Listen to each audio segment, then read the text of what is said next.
There's nothing scarier than a pissed off hog, man. This is beautiful. If this is wrong, I don't want to know what's right. Don't worry about throwing out a hard question or nothing. Here you go. It's barbecue, it happens. When we were in Iraq, I actually saw a unit with M16A1. Like Vietnam War era. Vietnam. And their Humvees were held together with duct tape. That was mind-blowing. I think that was my favorite bite today. A big thank you to our sponsors for making this show possible. Welcome back to the Fred Minnick Show, presented by BAXUS. Hey, if you are like me and you've been hunting for bourbon for a while, and you're tired of going into a liquor store and not finding the bottle you want, and then going online and seeing the price is like 12 times the SRP, I've got just a place for you. Go to BAXUS.co for transparent pricing. You can see the market price and real-time sales history, so you can see the lowest and the highest price of a bottle. It's the perfect marketplace for spirits, where collectors sell to other collectors. We buy, we sell, we trade, and we store our own bottles. Go to BAXUS.co, use Fred25 at checkout for $25 off your first purchase. And now, please welcome on the Fred Minnick Show, Pitmaster icon, Pat Martin. Pat, thank you so much for coming on the show. Thanks, man. I appreciate you having me. It means a lot. You're an inspiration and someone that has a beating heart in a big way for vets. So that means a lot. Here's the deal. I wouldn't be able to do this if it weren't for y'all doing what you do. You know, the old cliche that freedom is not free. Yeah. And that's just a fact. So thank you for your service too, man. Absolutely. In today's show, we're doing something very special. We've got 4 of your sauces here. We got some protein, and we're on a mission, Pat, to choose the best pairing out of these whiskeys. And we've got some really, really nice ones. The first one that we are going to pair with is from a distiller who's a huge fan of yours in Indiana, Hard Truth. And this is a sweet mash rye that's finished in several barrels. This is usually the slot that we call the everyday slot. This is a $100 whiskey. And I was like, I want to start this right, because I know you're a big whiskey fan. So let's get to it. This food, you know, I don't want it to get cold on us. Which one do you want to pair first? You know what? Let's start with the wing. Let's start with the white sauce. Yep. We're going to go kind of lighter, heavier through. And then, so we're already soaked here. We're gonna taste. How do you like to pair? Absolutely. Here's to you. Cheers, my friend. I like to taste the whiskey first and then kind of let it coat my tongue. Then that's the way I've always done it. Yeah. I learned that from wine. I'm a big wine fan, and it's just about getting the juice on your palate, but it's also getting it in your nose. Absolutely. And letting the nasal, because that's where so many of your flavors reside. So. 1000%. And then I'll have a bite of it and then wash it down again. So I get 2 sips in on my taste. All right.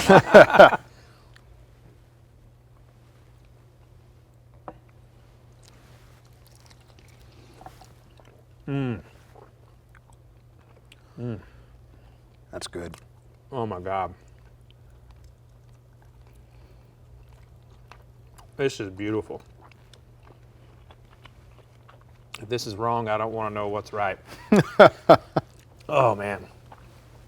Oh, that's a good one. I think of a good sign of a pairing is if you want to do it again. This is as close. This is as close as perfect as possible for me. That finishing sip. Oh, absolutely. The second sip, really. So how did you fall in love with Tennessee barbecue? Well, our friend. Here you go. Hey, man, it's barbecue. It happens. You know what I mean? I mean, this is me in a nutshell. They said, "Hey, you're gonna need, knowing you, Fred, you're gonna need some wet naps." And I said, "Well, that's kind of personal. You're assuming I'm gonna spill on myself." They're like in the old MREs that we'd get, we'd always have a wet nap. Yeah. So I got into it. I went to college in West Tennessee. I graduated high school right over the Tennessee line in northeast Mississippi, in a little town called Corinth. When I graduated high school at Kossuth, I went up to a little school, probably about 50 miles up the road. Yeah. And you know, I was born in Memphis, so I really kind of actually believe there's a little bit that if you're born in Memphis, barbecue is in your blood. But when I got to Henderson, this is my first real lesson in the regionality, specifically though the sub-regionality of barbecue. If the French have their cheese, we have our barbecue. You Right. drive 50 miles, it changes. Whole hog, West Tennessee whole hog barbecue is there. I was there on my 3rd day and wanted to go, you know, okay, where's the barbecue joints? And the first one I went to is a place called Thomas and Webb. And it was run by a man named Harold Thomas. And I walked in that first time. I can remember it like it is 5 minutes ago. He had a little window, just a typical old school barbecue joint, about 4 or 5 tables, Little Debbie's and snacks right here. I didn't even know that whole hog was a thing in West Tennessee. And that's crazy because it was less than an hour up the road from our family roots. And he just turned to his right and picked his cardboard up, and there was a whole hog, and he just pulled it right off the hog, the sandwich. And I had already gotten into grilling and cooking in my teenage years.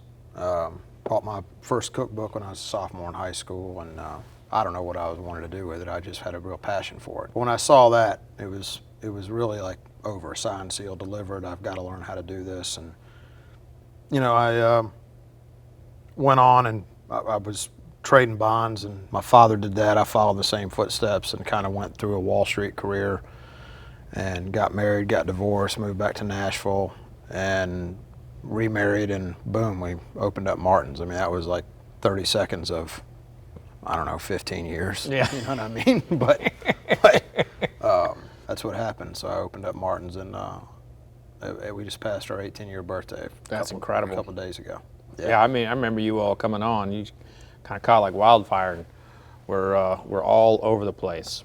I had never worked in the restaurant business, so my being naive actually was a strength. Real barbecue joints run out every day. Yep. If they don't, you should have an eyebrow raised. And so we ran out, you know, and Ran out of ribs and ran out of brisket. anything. Like, we Yeah. only made so much every day because we're making decisions today for tomorrow. It's Yeah. not like we can just go back and whip a burger up, you know. And so that was basically, without even thinking about it consciously, that was my quality control. And people would get ticked off, and I'm no, how can you run a restaurant and run out, and driven all the way out here from Nashville, and That's me. you know, but That's me. you know, I would say I've never seen a guest not come back because we've run out. No, yeah. A guest will choose to not come back if it's great one time and not great the next. Yeah. And great one time and not great the next. When you go through this, then it's a problem. So the next one that we're going to taste, this is Jack Daniel's Twice Barreled Rye, and I'm actually a judge on the Jack Daniel's barbecue. Yeah, I did that for years. That was interesting. It's fun, isn't it? It's a lot of fun. I had people watching me eat in the stands, and they would eat my leftovers. Like they would wait for like the bones that I had eaten. They would pick it apart. And I was that like, never happened to me when I was judging, Yeah. man. But that is crazy. It was Hey, weird. man, like, it's weird, but whatever. What are we going to pair with this one? Let's taste it. This is the Twice Barreled Rye. Well, it's Tennessee whiskey. We had there Tennessee pork. All right, let's do it. One thing, you know, you're familiar with a salad with a vinaigrette, right? Yes, sir. So it's important that balance on your palate is there with anything. With a fatty food, you need an acidic sauce to balance it out. Okay, so in a dressing, you have an olive oil as the fat, you have a vinegar as the acid, emulsified, they have balance, it's a great dressing. So what I want you to do is we're going to take this, just use that kind of as your plate. Okay. Then, this is a classic West Tennessee style sauce, a little sweet. It's vinegar based, and we're actually going to taste this with both brisket and the pork. So the first thing is, you set it there and just eat the pork by itself, and then I'd like you to take a bite Okay. on your second bite with With the bread? the bread and the sauce and everything Okay. combined. I raised hogs growing up. Did you really? Yeah, we used to. Where'd you grow up? Grew up in Oklahoma. Yeah, we'd kill our own hogs. Yeah, man. We'd shoot them with a 22, and I'd go in there and hit him on the jugular. Yeah. And one time, the 22 didn't penetrate. My teacher sent me in there to, put the knife up against his neck, and the thing was just ready to go, and they were just all sitting back laughing. There's nothing scarier than a pissed off hog, man. No, Like, for real. I like that pairing. Some sweetness there. All right, so now we're going to the We're going to go sandwich for the side. whole bite. All right, so a little bit, do I need more sauce? Maybe just a shade. Not too much, because there's a misnomer with barbecue, you know, as a vehicle to get sauce to your mouth, and sauce is ancillary. Yeah. You know, it's to complement. That's it.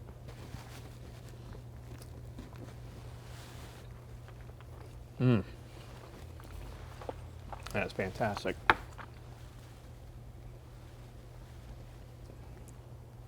So what would this cost in your joint? For a pulled pork sandwich, $9. When I started, it was $4. And it probably should be more than that. I like to say the economics of barbecue in our country are broken, because it's viewed as our peasant food. Everybody, if you anywhere, Oklahoma, wherever, like the old barbecue joints, it's supposed to be cheap, but it shouldn't be cheap. It's the most time intensive. It's, from a yield standpoint, it's really the stupidest thing you could ever do in terms of, you know, because you have waste, but it is getting a lot better. But because of those economics, you've seen a lot of the generation coming up for a family barbecue joint choose not to do it. The labor and the return's not worth it. People ask me all the time, what would your last meal be? I mean, it's barbecue. You know, it's not like some kind of French food, or maybe my mother-in-law's sauce. You know, she makes a really nice Italian dish we call sauce. But when I close my eyes, you know, I think of a handful of ribs I've had in my life, and I'm like, that's what I want. And if this barbecue shop in Tacoma Park, Oklahoma, called Mr. T's didn't close, it'd have been his brisket. Well, speaking of brisket, let's get into the brisket. Let's do it. You just want me to grab it, or are we gonna do a whole? You know, let me. Because I will eat that whole brisket. I mean, I have no doubt that you will. I'm going to grab this piece right here. I'm actually going to give you 2 sauces. okay. Okay. We're gonna pair this with a Michter's 10-year-old. Okay. It's a 10-year-old rye. Now we're going to go with that guy first. All right. I gotta taste this guy. Let's see here. We'll get on up in here. Look at that. Got a lot of caramel in it. We just need to do a show together and just do this all the time. This is awesome. Oh my God.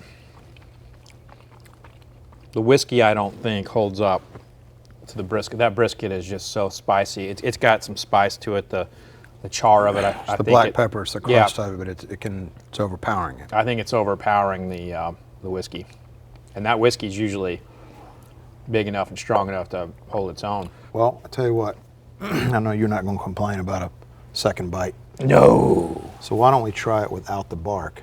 Okay. Okay. You're the whiskey pro, but that was it's a very viscous. Yeah. Wintertime, sit by a fire out in the cold. It's good whiskey. Yeah, it's very good whiskey. But it's still this fattiness, because it's so viscous, it may not cut as well. Yeah, I Okay. think that's exactly right. So even without the bark, I don't know. We'll find out. We'll see. Do you want me to sauce it? Nope, I don't. Okay.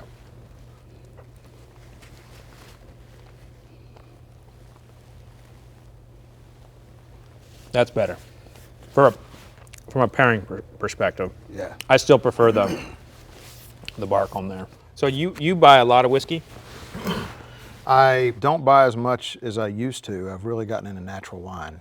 You know, look, I'm 52 at this point in my life. I'm a quality, not quantity person. Right. So I buy really good bottles.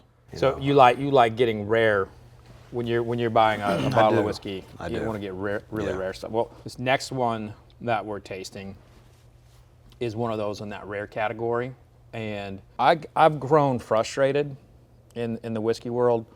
Like, you would keep going to a liquor store and they wouldn't have anything there. Like, everything had been gutted. All the whiskey geeks had like hammered them Before it even hits the shelf. before it even hits the shelf. And then you go to online something, and a bottle that used to be $45, $55 is like $200 on an online store. So I started working with this company called BAXUS. BAXUS.co is like a marketplace where you can go and find super rare bottles.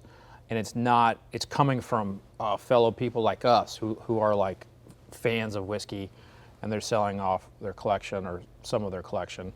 And you can find the bottles there far more reasonable than how it used to be. So You're on the out right now with you're in this natural wine space, but you know if you want to come back in, you know, I'm not on the out. I just Okay. I'm a believer in holding it, but I also want to drink it before I die. You know what I Yep. mean? Like, what's Yeah. the point of it if we're not? And then to share it with friends. So like, Yeah. now the whiskeys that I have, I really keep back for when I've got a moment with my buddies and we're sitting around and like, you love know it. that moment in your gut Yeah. when you're happy. It's like, you know what? It's time to go. Not only have some whiskey, but usually you know exactly the bottle you want. It could be a Weller 12 for all that matters, you know. But So this one right here is a 9-year-old Russell's Reserve. It's a barrel pick that's exclusively on BAXUS. You know, barrel picks, those are, yeah, you know, those are exclusive to that one barrel. So what we taste here, you know, there's only so many bottles left, and it's on that retail side. It's telling you about BAXUS. So cheers, my friend. cheers. Bud. I hope this is one of those bottles that you would want to sip with your buddies. I have a Like, feeling bring it it's back. going to. Oh yeah. I think you're going to enjoy this brisket with this sauce. Oh my God. Better I can't, this time, I actually. can't wait. I'm proud of the brisket, proud of the sauce, but again, the sauce is ancillary. Yeah. All right, here we go.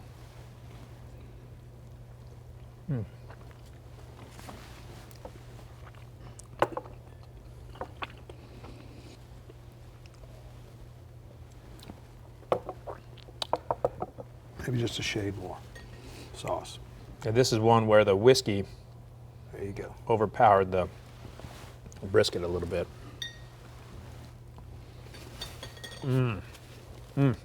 That pairing, especially after you added that last bit of sauce, Yeah. that was mind blowing. I think that was my favorite bite today. It may be the best barbecue pairing I've ever had. Really? Yeah. That's flattering, man. Thank you. How do you maintain the passion for this? Because I get asked all the time. I've been doing this for almost 20 years, and people are like, "Why don't you start your own brand? Why, you know, how do you stay motivated in this?" You know, I just genuinely love this, and so I'm always curious to someone who's at the top of their game of like, how do you maintain the passion of that bite we just had? That's a great question that I actually haven't thought much about, and I guess that's my answer. I haven't even thought much about it. That's how much passion I have for it. I've just always been enthralled with cooking anything over live fire, over a bed of coals, because it's risky. Yeah. You know, you can screw it up. Barbecue is not a recipe, it's a skill. That's why guys sit at home on weekends and watch football, and they've got whatever they've got cooking on their deck or their patio or whatever, is because they're just they're trying to learn the skill. It's the game. I got to get better. It's like going and getting better at golf or fly fishing or whatever. Like, whereas opposed to really most any other form of cooking, it is a recipe. It's here's the temperature. Yeah. Here's the process. You know, convection or non-convection environment, whatever it is. Barbecue's not that way. So it never gets old. I have absolutely like clinical severe ADD. like they studied my brain on it. I think if this were a recipe and that's all I was doing all the time, I don't know, maybe I'm wrong, but I think I would get bored with it, but it's not, you know. And then you factor in the fact that it's the restaurant business, and the restaurant business is controlled chaos, and I'm constantly hammering my guys on the little things. Like it's dotting I's and crossing T's. It's 3.4 yards to carry, and just keep going. Eventually we're going to score 6, you know. And so that factor of the little things definitely never gets old for me. And you have to have that mindset to make great barbecue. What's a tip that you can give for an ordinary Joe like me with your basic kettle setup for a smoker or a grill? How can we make that? 'Cause I ain't making it like that at home. Brisket is, besides whole hog, it's the hardest thing to cook. And you need space because brisket needs aggressive airflow, whereas pork and chicken, and I'd say pork including ribs as well, does not need what brisket needs. Brisket needs air moving over it. It needs a vacuum, you know, and it needs to be beat up. It needs to be punched. It needs to be in a fight. And Are you talking about like literally like tenderizing it beforehand? Or? No. I'm talking about the airflow moving. Got so it. when I cook pork, my favorite kind of barbecue is pit barbecue, which is different than a smoker. The smoke is far more ancillary and subtle because you've burned the wood down to coals before you actually put it under, and a lot of people are like, well, how are you going to get the smoke in there? Well, the smoke, trust me, gets in there. But it's far more palatable. It's just like I'm talking to you about this sauce. It's ancillary. It's supportive. It's not the main thing. Brisket needs draft, so that's why, in my opinion, the best brisket is usually always made on either what you see, these Texas offsets, the longer smokers, the firebox in the end, and the tall stack on here, because it's drafting. You'll see a lot of the old joints that have the same thing, but before they started making them out of propane tanks, they were made out of brick. They're still drafting, and brisket needs that. It needs that airflow, and it needs that heat for it to give up the ghost. You know, and so when you cooking a brisket in a smaller chamber, it's very difficult to do. So I wanted to grab the bottle that had that magical pairing for us. That was the one right there. Let's have another sip of that before we That's move on. right? You know what I mean? It's so good. Cheers. Cheers, man. And you know what? If we run out, just pour a little more. There you go. Is it me, or this one's opening up a little bit? That's the third sip I've taken, and it gets a little more subtle every sip. I've had a lot of barrel picks from Wild Turkey and this Russell Reserve line. And this is one of those that I'd put up against any of them, including a one that I tasted called Lincoln County Road package store out of Mississippi that I thought was the best ever. I'd put this up there with that one. This is phenomenal. Actually, let me describe where this one is. All right, so this is warehouse TYK, floor 4. That particular warehouse has a lot of airflow in it. And hey, get this, it was distilled on November 10th, 2014, so that's the Marine Corps birthday. Oh, yeah. Now, look at that. You know, Marines getting a little love Yeah. on little Russell's pick. One of my closest buddies back home is a old jarhead, Yeah. Mackie Childs. Those poor guys, they just get the worst equipment, you know. Like when we were in Iraq, I actually saw a unit with M16A1s. So it was the same M16 Like Vietnam War from era. Vietnam. and their Humvees were held together with duct tape and like 550 cord. But I'll tell you what, you know, if you see them on the battlefield and you're the enemy, your ass is dead. Yeah, there's no doubt, man. Tough son of There's a no bitches. doubt. They almost take that. I mean, I know they take it with pride. Yeah, know. that they do. So the next one I have for you, this is from the Buffalo Trace Prohibition Collection. The whole lot of it costs like $10,000. This is Spiritus Frumenti. It's Latin for spirit of the grain. And you can see there's not a lot in here in comparison to the other ones, because I got like 2 ounces to play with. Boy, it smells pretty. This finished in my top 100 very well. Do me a favor before we eat this. We're going to do a little palate cleanse. Here we are. I've always noticed that barbecue houses have white bread, and I think I've just accepted it. Like, and if you don't have white bread in your barbecue spot, like I just like, you know, kind of like dismiss you. But what's the story behind? Is there something beyond just it's easy? But is there a story behind white bread and barbecue? It's a starch that's cheap, and it does exactly what you described. It cleans the palate. So, you know, if you get over closer to the coast, it's rice, and it's just simple coastal white rice usually. Not to say that some of them over there don't serve white bread with it, but traditionally back in the day, you would get some pulled pork with some rice, you know, and so it's all about the starch and just that the pairing of a protein and a starch. But listen, I'm a fat guy. Me too. But I couldn't imagine eating barbecue without bunny bread or some old white bread, whatever the insert name of brand here. You know, Got to be soft. It's got to be soft. It's got to be soft. If it's out for too long, it gets stale. That's right. Doesn't work. That's right. What are we doing here? We're All going right, so pork. I'm going to go deep on the pork, but we're going to go back to that sweet Dixie. I'm going to ask you to daub it again. You got it. Okay. I can daub it.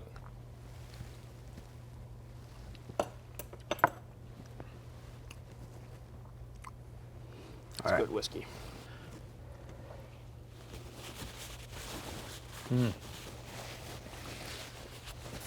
Yeah, that's really good whiskey. Is that going to be the pairing of the day? That is good. Let me throw a Joker's Wild in here for you. All right, so go to work on that. You got it. And I could be wrong here. Oh no, I think it's right. Think so? Oh yeah. I think I still lean toward the Russells and the brisket, just because I love the brisket so much. Yeah. And I got one more thing for you. Yeah. As you're about to taste this, I am curious if you could cook a whole hog with anybody, dead or alive, who would it be? Don't worry about throwing out a hard question or nothing. I mean, if I could cook a whole hog, dead or alive, I'd cook it with Harold Thomas. You know, he let me hang around those pits. He had no secrets. I believe if you have knowledge to impart, you know, sexy word nowadays is pay it forward, but if you have knowledge to impart onto somebody and somebody's yearning for that information, you don't give it to them, I think you're an asshole, plain and simple. Yeah.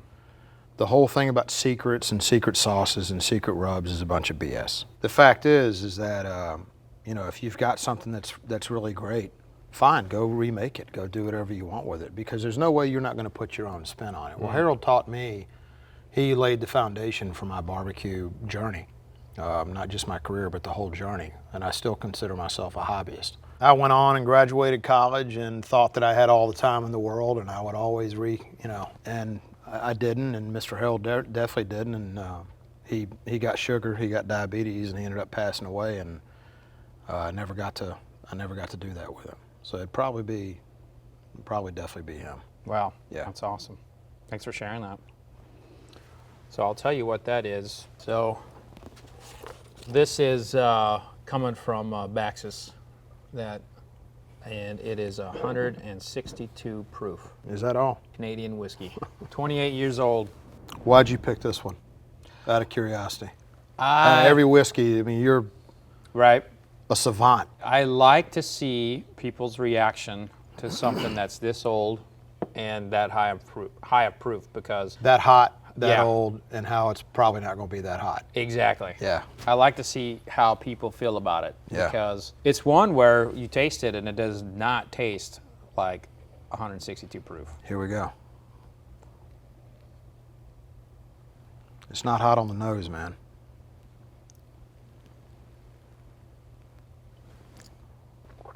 My gosh. That's freaking good, man.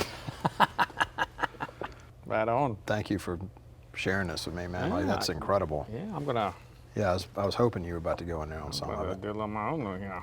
The thing about whiskey is a lot like barbecue, in that it's meant to be enjoyed with friends, and you know, I'm so thankful that you came on, spent some time with me, and I say it again. It means a lot to me, more than anything, of what you do for veterans, because you're out there all the time, and the first responders, the officers, the firefighters. You're always out there pushing the envelope for people who really, you know, keep this little thing we call society Thanks, Fred. together. And sometimes it feels like we're just held together by little pieces, but it's those pieces Yeah. that hold us together. Yeah. Amen to that, man. Cheers, brother. Cheers, man. Thank you Thanks so for coming much. on. I appreciate you having me. It means Absolutely. a lot to me. What is that on the front end? That is, It's almost like chocolatey. it's pure flavor. Yeah, I mean, it's not flavoring, but it's pure like barrel and blending. Or this is actually a single barrel that is available on BAXUS. It's only available there. Sometimes you get these barrels that taste like a Hershey's bar or like an Almond Joy. And this is like, to me, is like if an Almond Joy and Hershey's bar melted together. Speaking of candy, let me ask you a question. Yeah. What's your favorite candy ingredient? Ingredient or candy overall? Candy ingredient. You know, you got caramel and you got cookies, Right. you got nuts, you got all these things. I have an opinion on it. Man, I think honey gets a bad rap. And honey's one where, you know, there's all that fake honey that came in from China like 15, 20 years ago, and the market doesn't really support a lot of like local aviaries. And I wrote a book on honey and mead, and so I'm very particular on my honeys. I think honey gets a bad rap, and people buy the blends in Costco or the grocery store, and they, you know, and that's not honey in my opinion. The fake honey is too honey-y. Yeah, exactly. You know what I'm saying? Yeah. It hangs on your palate too Yeah. long. I like stuff from the local guy. Amen. Mine is nougat. Oh yeah. Freaking love nougat, man. Yeah. Like I'm a little bit of a candy bar whore, but man, when I go in, you know, not everybody still has Three Musketeers, and I see a Three Musketeers if I'm in a gas station and I want a chocolate bar, which, you know, it's probably like once a month, once every 6 weeks I want it. I'll see Three Musketeers. I'm like, freaking nougat is calling my name right now, man. The Zero bar was like that for me. Yeah. It didn't quite have the nougat like the Three Musketeers, but Three Musketeers is nothing but chocolate encased nougat. That's Yeah. pretty good. Twix is my go-to. Twix is really good. Twix and Kit Kat are my How do you kinda eat the go-to. Twix? Like I like bite off the top and then nibble on the cookie part. I'm told that's weird. I don't think that's weird. There's no, this is a no judgment zone with me, but I just eat it. Right You on. know, like I don't, so you basically scrape and clean it all off Yeah. and leave it. And then I eat the cookie. That's what I do. Listen, man, embrace your weirdness, bud. I got a lot of it. I got a lot of weirdness, man. There's nothing wrong with that, buddy. That's all I got. I'm actually going to try that next time I go All on right, the do truck, it. just for the heck of it. No, Yeah, think of it. I might be onto something. You might be. But thanks for coming on, and you know, I can't wait to go to a Martin's again, which, you know, is frequent, and you know, just to watch the operation, because it's a well-oiled machine, and you have an amazing brain. Thanks, man. To run a barbecue business. Thanks, Red. This was awesome. Thank you so much. I know the crew is just like, hurry up and shut up so we can finish this There off. you go. So- They're going to get it. Thanks, brother. Thanks for Hey, coming on. thank you, man. I Cheers. appreciate you so much. Absolutely.